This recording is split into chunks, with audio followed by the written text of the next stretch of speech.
Welcome to Magic Arcanum. I'm Ryan Gomez, and I'm so glad you're here because it's story time. Our last video was all about the Gatewatch, a group of heroes who are closely tied to everything going on in the Ravnica storyline.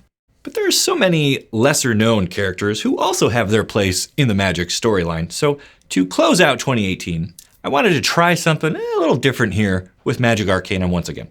I'm calling it Stocking Stuffer Stories. And it starts right here with these Ultimate Masters packs.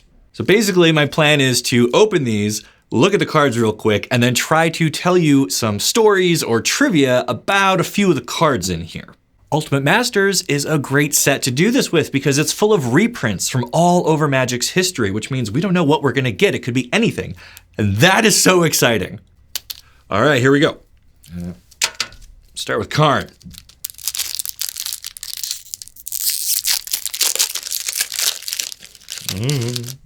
All right, just seeing what I got here. Okay, all right. So my rare in this first pack is Squee, Goblin Nabob. So what can I tell you about Squee? He was part of the Weatherlight saga, which is a story from a long time ago. Weatherlight was actually a ship that carried a crew, and they had this really big ongoing mission.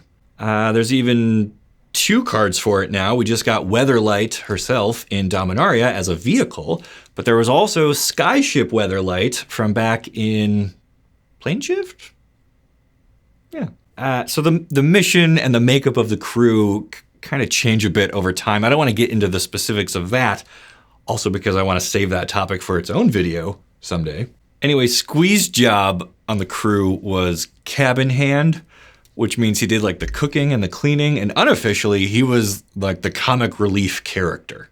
He was also supposed to be really lucky, and he would keep avoiding death like a running joke, right? Like every time you think he's dead, he climbs out of the rubble from a big explosion, or that arrow just misses him or whatever, and he was supposed to just like never die because he's lucky. Now somehow, his good luck from the stories got lost in translation, and it was mechanically represented by him being immortal. And that's why you can like bring his card back from the graveyard to your hand. He cannot die. Even his new card from Dominaria, you can cast it from anywhere because again, he cannot die. So Squee is this funny little immortal goblin who can't die. Eventually, they wrote that into the story. He really did become unkillable so that his cards would make sense. He also has another fun card called Squeeze Toy, which you get it. You get it. Man, this is fun. Let's do another one. All right, Vengevine pack. Don't want to rip any of the new exciting stuff I got in here. Let's see what we got.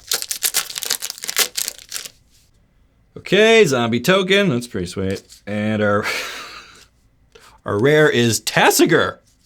Sagar the Golden Fang.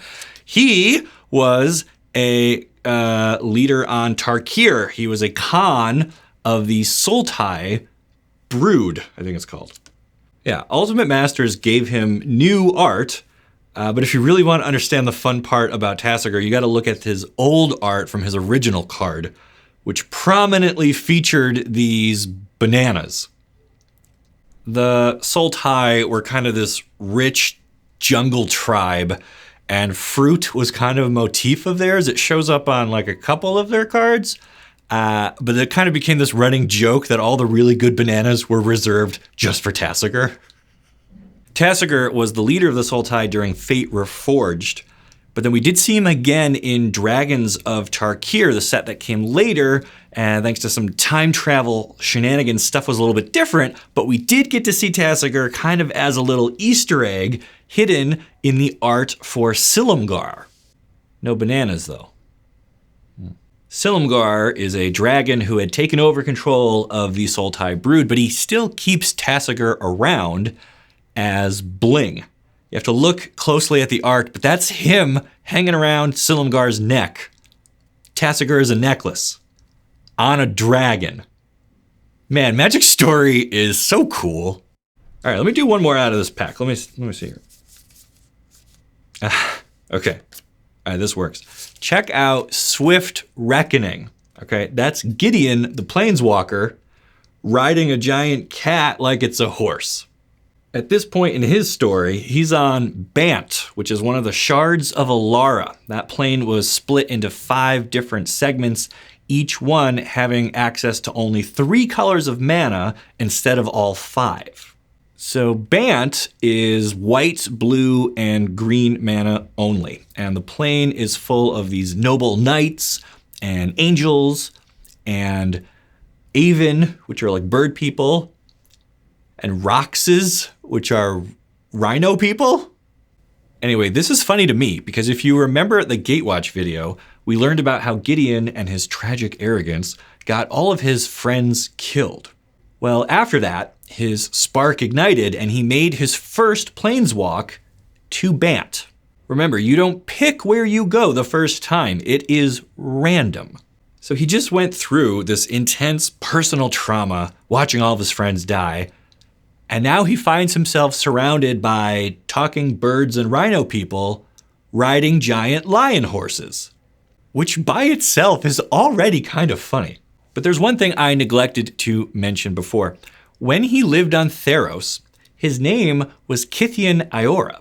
That's what's on his card from Magic Origins.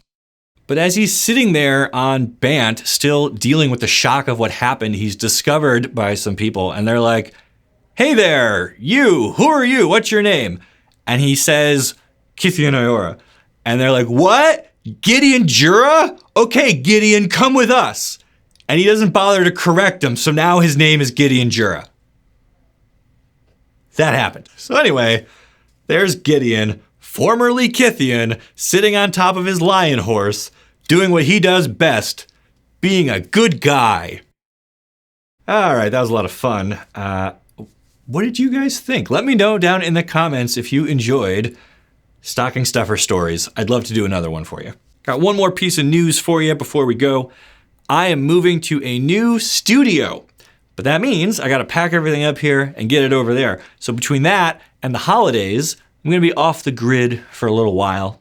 In the meantime, make sure you like this video and subscribe to the channel so you don't miss the great stories you'll only find here on Magic Arcanum. And get out there and make some stories of your own. That's what this is all about, having fun together. You guys have been a great audience, and I can't wait to see you back here in 2019. Until then.